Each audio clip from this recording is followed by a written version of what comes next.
वालेकुम स्टूडेंट, कैसे हैं आप स्टूडेंट। आज की इस वीडियो में हम अपने एक और टॉपिक को डिस्कस करेंगे। ये टॉपिक इम्पोर्टेंट है, इस टॉपिक से डिफरेंट क्वेश्चन आपसे पूछे जा सकते हैं, ठीक है। इन द एंड लास्ट में हम टॉपिक को समझने के बाद कुछ इम्पोर्टेंट क्वेश्चन को भी डिस्कस करेंगे।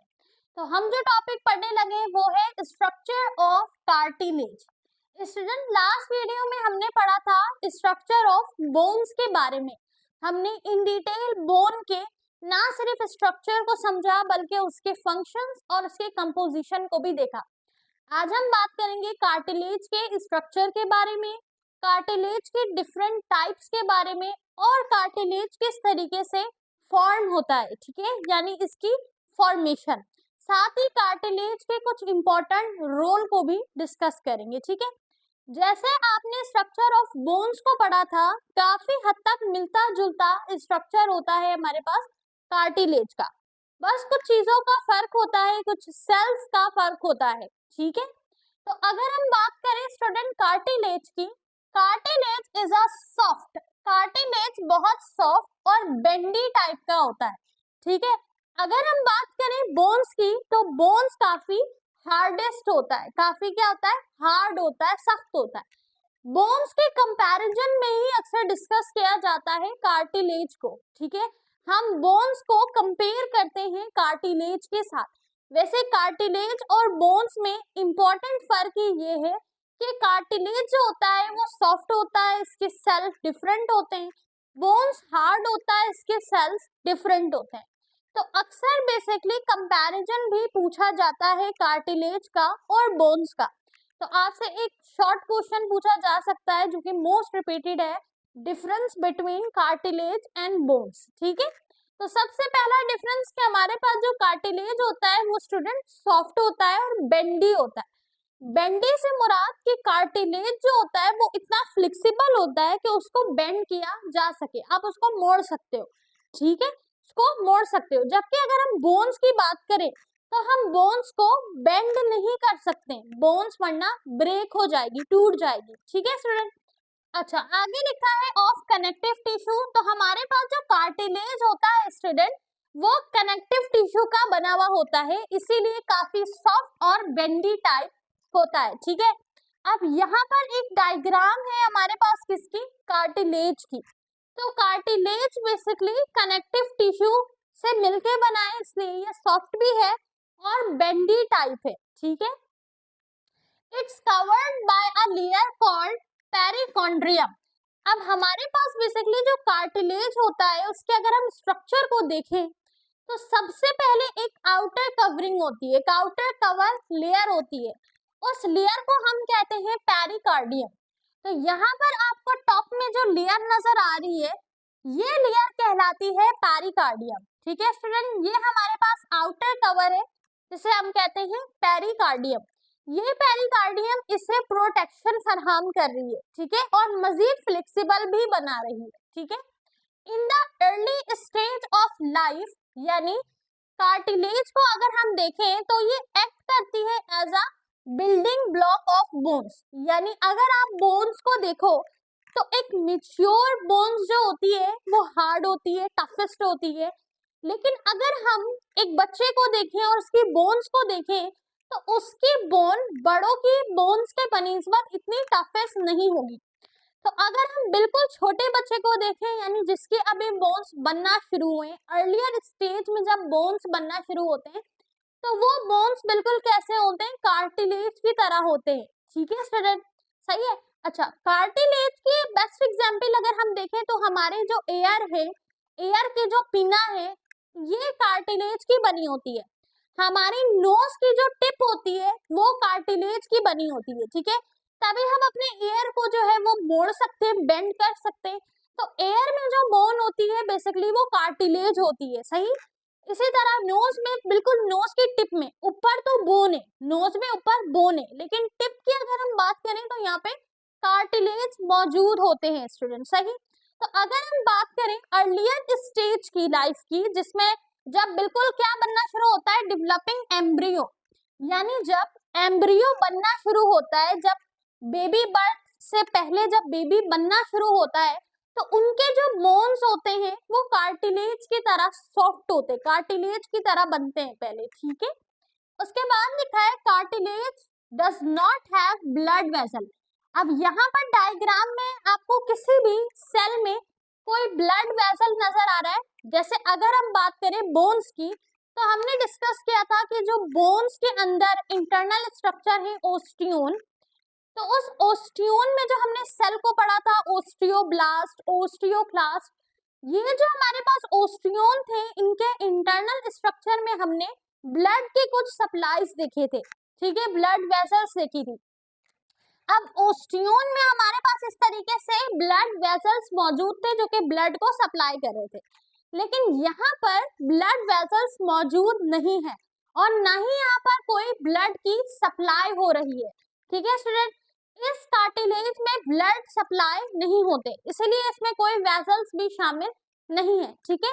कार्टिलेज का स्ट्रक्चर बोन्स के स्ट्रक्चर से काफी हद तक सिंपल होता है, क्योंकि कार्टिलेज में सबसे पहले हमें आउटर लेयर पेरिकार्डियम हमें देखने को मिलती है, पेरिकॉन्ड्रियम के बाद उसके इंटरनल हमें एक मैट्रिक्स देखने को मिलता है, ठीक है, इंटरनल हमें मैट्रिक्स देखने को मिलता है। इसके अलावा इसमें कुछ जो है वो क्या मौजूद है, इलास्टिक फाइबर्स मौजूद है। क्या हर कार्टिलेज में फाइबर होंगे? नहीं, कार्टिलेज के डिफरेंट टाइप्स होती है, सही। तो कुछ वो कार्टिलेज जिनके अंदर फाइबर होते हैं तो वो हमारे पास होता है फाइब्रस कार्टिलेज, सही। लेकिन फिलहाल अगर हम सिर्फ इस कार्टिलेज को समझें तो ये भी एक टाइप ऑफ कार्टिलेज है। तो जो मेन हमारे पास इसका जो स्ट्रक्चर है वो इसकी आउटर लेयर है।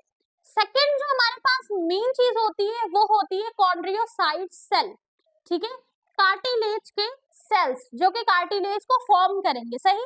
And it's obtain in nutrition from surrounding tissue. Now अब ब्लड वेसल्स तो हमने समझ लिया कि यहाँ पर ब्लड वेसल्स नहीं है, तो अपने ये न्यूट्रिशन कहाँ से हासिल करते हैं, ठीक है। जब ब्लड वेसल्स नहीं है कार्टिलेज के पास तो कार्टिलेज को न्यूट्रिशन की तो जरूरत होगी ना कि उनके सेल्स ग्रो करें, सही, क्योंकि जो कार्टिलेज के सेल हैं वो लिविंग सेल हैं, जैसे बोन्स के लिविंग सेल होते हैं, तो इस लिविंग सेल को कोई ना कोई न्यूट्रिशन तो चाहिए। तो इसकी जो न्यूट्रिशन पूरी होगी वो होगी फ्रॉम सराउंडिंग टिश्यू, अपने कनेक्टिव टिश्यू और बाकी जो इसके इर्द गिर्द सराउंड टिश्यू है उससे ये न्यूट्रिशन हासिल करेंगे। और न्यूट्रिशन किस प्रोसेस के जरिए हासिल किया जाएगा? डिफ्यूजन के जरिए, सही स्टूडेंट। एमसीक्यूज में आपसे पूछा जा सकता है कि कार्टिलेज जो न्यूट्रिशन हासिल करते हैं वो कहाँ से करते हैं? अपने सराउंडिंग टिश्यू से। और किस प्रोसेस के जरिए हासिल करते हैं? डिफ्यूजन के जरिए हासिल करते हैं, ठीक है स्टूडेंट। अच्छा, उसके बाद लिखा है so it's grow and repair slowly. अब चूंकि इसमें कोई अपनी ब्लड सप्लाई नहीं है, इसको न्यूट्रिशन कनेक्टिव टिश्यू से या किसी और सराउंड टिश्यू से लेनी पड़ रही है, तो इनकी सप्लाई जो है, इनका रिपेयर जो है, इनका ग्रोथ जो है ना वो बहुत स्लो होती है, यानी कनेक्टिव टिश्यू बहुत स्लोली ग्रो करते हैं और बहुत स्लोली रिपेयर होते हैं, यानी जल्दी जल्दी रिपेयर नहीं होते, स्लोली रिपेयर होते हैं, सही। इसके कंपेयर जो हमारे पास बोन्स हैं वो जल्दी रिपेयर होते हैं, ठीक है। लेकिन अगर हम बात करें कार्टिलेज की तो वो स्लो रिपेयर होते हैं, ठीक है स्टूडेंट। अच्छा, अब अगर हम बात करते हैं स्टूडेंट फॉर्मेशन ऑफ कार्टिलेज की, फॉर्मेशन ऑफ कार्टिलेज को समझते हैं कि कार्टिलेज बनते कैसे हैं। It is formed by chondroblast cell, cartilage बनते हैं कॉन्ड्रियोब्लास्ट सेल से, सही। अब यहाँ पर सवाल ये बनता है कि हम अगर इसके स्ट्रक्चर को देखें तो हमें कॉन्ड्रियोसाइट सेल नजर आ रहे हैं, तो कॉन्ड्रियोब्लास्ट सेल इसे कैसे बना रहे हैं? बेसिकली स्टूडेंट कॉन्ड्रियोब्लास्ट सेल जो होता है वो हमारे पास एक तरीके का क्या होता है, वो मजीद सेल्स को बिल्डअप कर रहा होता है, जैसे ओस्टियोब्लास्ट। तो जितने भी ब्लास्ट सेल होते हैं, ओस्टियोब्लास्ट हो गया, ठीक है, कॉन्ड्रियोब्लास्ट हो गया, ये तमाम सेल एक तरीके के प्रीसर्कर होते हैं। प्रीसर्कर से मुराद है कि ये एक बिल्कुल इब्तदाई शक्ल होते हैं, ठीक है। तो जब भी हमारे पास जो सेल बनते हैं मैच्योर सेल, तो वो ब्लास्ट सेल से मिलके बनते हैं। जैसे अगर हमारे पास कॉन्ड्रियोसाइट सेल है कनेक्टिव टिश्यू के, तो इस कार्टिलेज के अंदर कॉन्ड्रियोसाइट सेल जो है ये मैच्योर सेल है और ये सेल बने किससे हैं? ये सेल बने हैं बेसिकली कॉन्ड्रियोब्लास्ट सेल से, ठीक है। तो इसीलिए जो बेसिकली कार्टिलेज फॉर्म हो रहा है वो कॉन्ड्रियोब्लास्ट से हो रहा है। कॉन्ड्रियोब्लास्ट सेल जब मैच्योर हो जाते हैं तो वो कॉन्ड्रियोसाइट सेल को बनाते हैं, ठीक है। Found on the outer layer of developing bone. अब ये सेल पाए जाते हैं बिल्कुल outer layer of developing bone में, ठीक है स्टूडेंट, क्योंकि हमारे पास बेसिकली जो बोन है, ठीक है, इस बोन के दरमियान में कार्टिलेज मौजूद होता है। ये कार्टिलेज इसे फिक्शन से बचा रहा होता है, सही है, प्रोटेक्शन भी दे रहा होता है। तो आउटर लेयर जो होती है बोन की, ये बोन की जो आउटर लेयर है, इस बोन की आउटर लेयर से कार्टिलेज को ये सेल मिल रहे होते हैं, तभी कार्टिलेज बिल्डअप हो पाते हैं, फॉर्मेट हो पाते हैं। These cells divide to become chondriocyte cell। अब ये सेल फर्दर मैच्योर होंगे, डिवाइड होंगे तो कॉन्ड्रियोसाइट सेल बनेंगे, ठीक है। Chondrocyte set in space called lacunae within the cartilage. Chondrocyte cell मौजूद कहाँ पे होते हैं? कॉन्ड्रियोसाइट सेल बेसिकली ल्यूकेना में मौजूद होते हैं। तो हमारे पास ये जो स्ट्रक्चर होता है इसे हम कहते हैं ल्यूकेना। इस तरीके से जो राउंड राउंड स्ट्रक्चर यहाँ मौजूद है इसे हम कहते हैं ल्यूकेना। इस ल्यूकेना के अंदर ही कॉन्ड्रियोसाइट सेल मौजूद होता है, ठीक है स्टूडेंट। तो ये हमारे पास था structure of cartilage and formation of cartilage. Cartilage किससे मिलके बना है? कॉन्ड्रियोब्लास्ट सेल से। कॉन्ड्रियोब्लास्ट सेल्स जब मैच्योर हो जाते हैं तो वो कॉन्ड्रियोसाइट सेल को बनाते हैं। कॉन्ड्रियोसाइट सेल ल्यूकेना के अंदर प्रेजेंट होता है, ठीक है। अगर हम इसके स्ट्रक्चर को देखें तो आउटर लेयर पे हमें क्या देखने को मिलता है? आउटर लेयर पे हमें एक लेयर देखने को मिल रही है जो कि है पेरिकॉन्ड्रियम, जो कि प्रोटेक्शन फराहम कर रही है। इसके अंदर एक मैट्रिक्स मौजूद है, ठीक है। कार्टिलेज की डिफरेंट टाइप्स होती है, डिफरेंट टाइप्स के ऊपर ही उनका फंक्शन डिपेंड कर रहा होता है। अब हम डिस्कस करते हैं कार्टिलेज के डिफरेंट टाइप को और रोल ऑफ कार्टिलेज को। अब स्टूडेंट अब हम डिस्कस करते हैं टाइप्स ऑफ कार्टिलेज को और साथ ही रोल्स ऑफ कार्टिलेज को। तो अगर हम इसके टाइप्स की बात करें स्टूडेंट, तो सबसे पहले हमारे पास टाइप है हाइलाइन कार्टिलेज। हाइलाइन कार्टिलेज जो है बेसिकली स्टूडेंट अगर हम इसका स्ट्रक्चर देखें तो इसका स्ट्रक्चर कुछ इस तरीके से होता है। हाइलाइन कार्टिलेज जो होता है स्टूडेंट वो बिल्कुल क्लियर होता है, ठीक है, यानी उसका जो सरफेस होता है, जो मैट्रिक्स एरिया है, वो मैट्रिक्स एरिया बिल्कुल क्लियर होता है, बिल्कुल साफ होता है, ठीक है।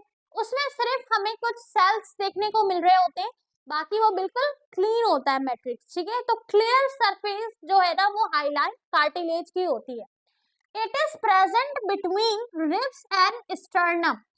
अब अगर हम बात करें इनकी लोकेशन की कि ये कार्टिलेज कहाँ पर मौजूद होते हैं, तो ये किसके दरमियान में मौजूद होते हैं?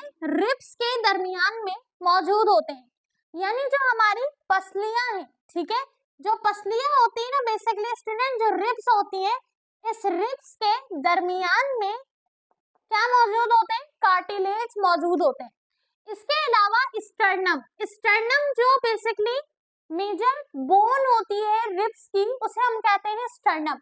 इस स्टर्नम में भी कार्टिलेज मौजूद होते हैं, ठीक है। आगे लिखा है नोज। नोज की टिप में, यानी जो नोज का बिल्कुल टिप है वो बेसिकली इस टाइप ऑफ कार्टिलेज का होता है, सही।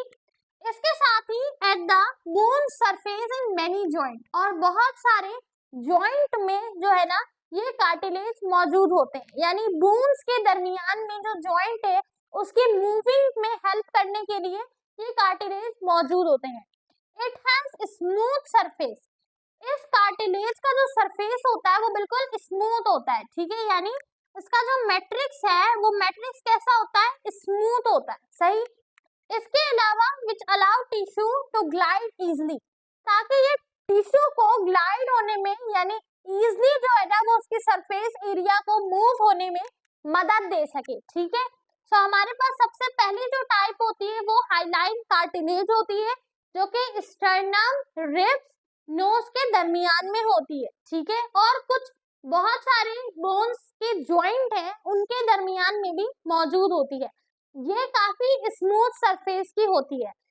सेकंड जो हमारे पास टाइप है वो है फाइब्रो कार्टिलेज, इसे हम फाइब्रस कार्टिलेज भी कहते हैं।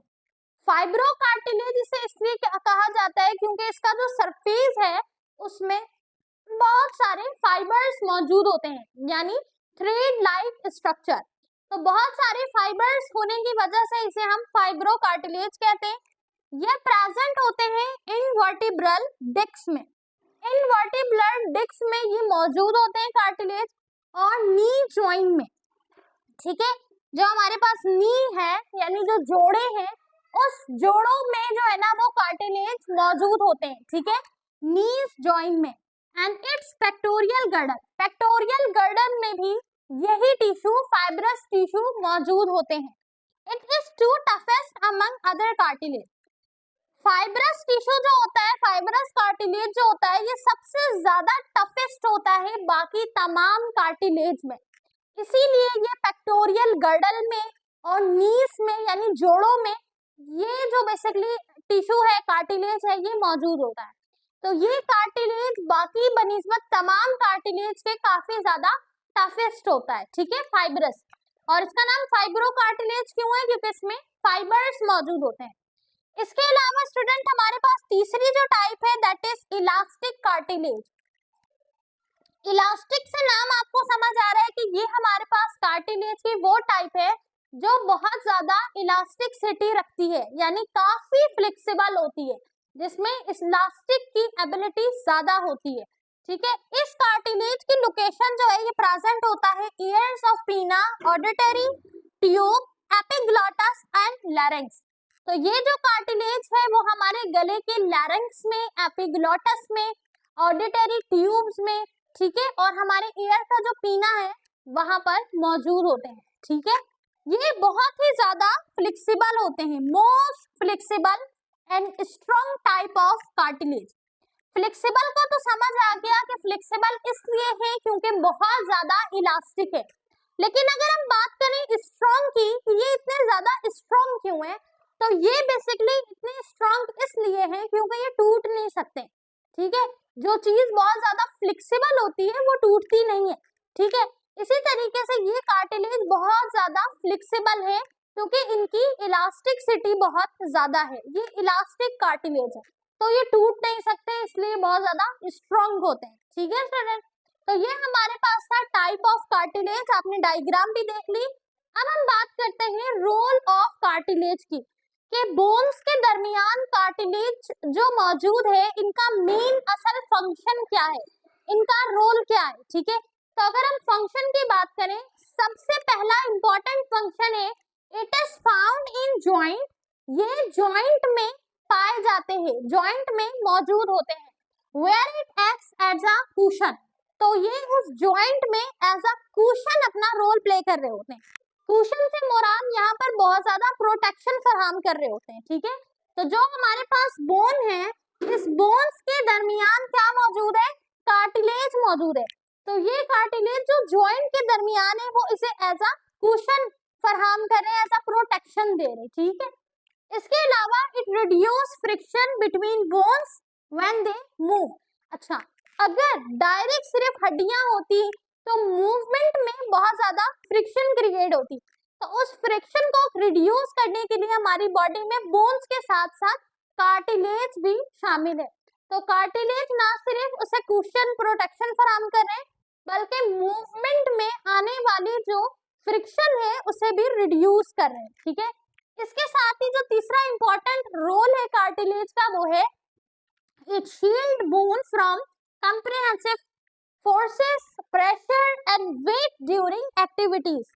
अब मुख्तलिफ एक्टिविटीज के दौरान, एक्सरसाइज के दौरान हमारी बोन्स के ऊपर जो वेट पड़ रहा है, प्रेशर पड़ रहा है, उस वेट को, प्रेशर को भी ये क्या कर रहा है? शील्ड बन रहा है। उस वेट को, प्रेशर को भी क्या कर रहा है? मेंटेन कर रहा है और बोन्स के लिए एक शील्ड बन के बोन्स को प्रोटेक्ट कर रहा है, ठीक है स्टूडेंट। तो रोल ऑफ कार्टिलेज आपसे पूछा जा सकता है, इसके साथ ही डिफरेंट टाइप ऑफ कार्टिलेज पूछा जा सकता है, सही। अब अगर हम सवाल डिस्कस करें कि एग्जाम में सवाल किस तरीके से आएंगे, तो कुछ क्वेश्चंस मैं आपको बताती हूँ। सबसे पहला हमारे पास जो क्वेश्चन है that is describe structure of cartilage. सही है, लॉन्ग में आ सकता है आपके पास डिस्क्राइब स्ट्रक्चर ऑफ कार्टिलेज, सही। उसके अलावा एक और क्वेश्चन आ सकता है, describe types of cartilage. Cartilage की टाइप्स आपसे पूछी जा सकती है, ठीक है। और तीसरा जो हमारे पास क्वेश्चन है दैट इज मोस्ट इंपॉर्टेंट, और वो है write some difference between bones and cartilage, ठीक है। ठीक है, ये कुछ मोस्ट इंपॉर्टेंट सवालात हैं जो कि आ सकते हैं। ये वाला रिपीटेड है, write some difference between bones and cartilage. Bones को और कार्टिलेज को बहुत ज्यादा कंपेयर किया जाता है, तो इसलिए ये जो कंपैरिजन वाला सवाल है ये मोस्टली पूछा जा सकता है, ठीक है स्टूडेंट। इसके साथ ही इसकी जो है टाइप्स और स्ट्रक्चर ऑफ कार्टिलेज, ठीक है स्टूडेंट। आई होप कि आपको कार्टिलेज का पूरा टॉपिक समझ आ गया होगा। अगर इस टॉपिक से रिलेटेड आपके जहन में कोई सवाल है तो कमेंट में जरूर पूछिएगा। Take care of yourself, मिलते हैं अगले लेक्चर में, जब तक के लिए अल्लाह हाफिज।